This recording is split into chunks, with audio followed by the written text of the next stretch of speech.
somebody else to recognize that all hope is not lost.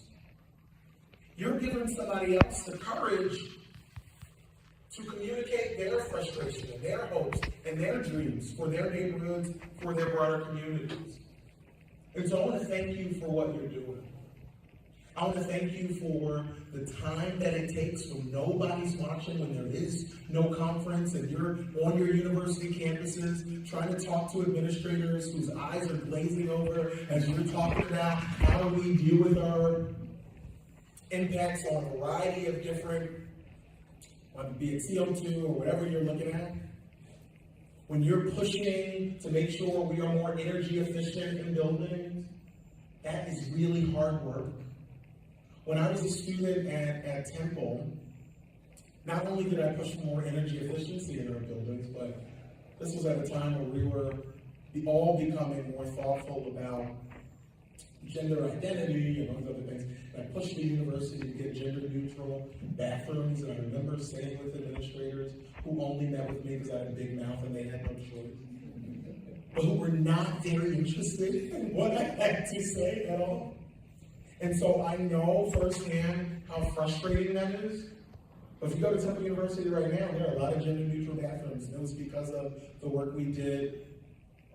Damn, I'm getting old. The work we did last year, okay? But I just want you to know that even as a student, your time here is 4 years.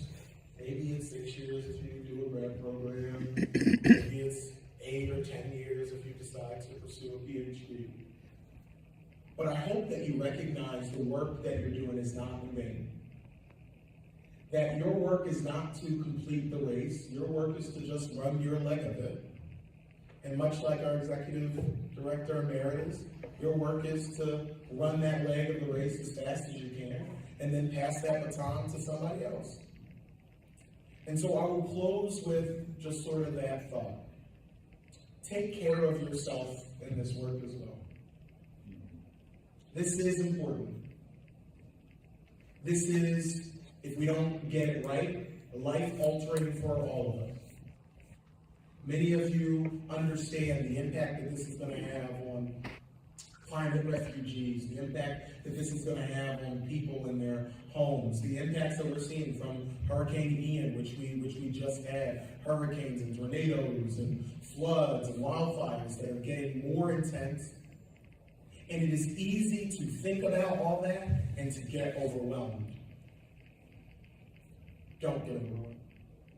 Take a break. Sit down. Take care of yourself. Seriously, take care of yourself.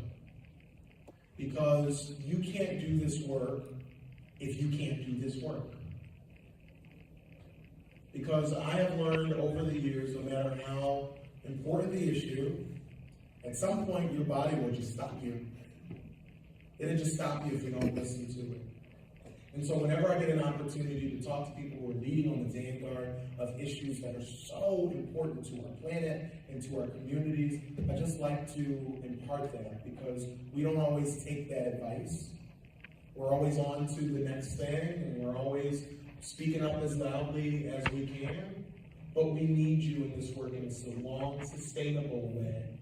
And that also requires that you celebrate the victories that we've had, that you take a moment to recharge your own batteries, and that you recognize the way we're going to be most successful is if we grow this movement.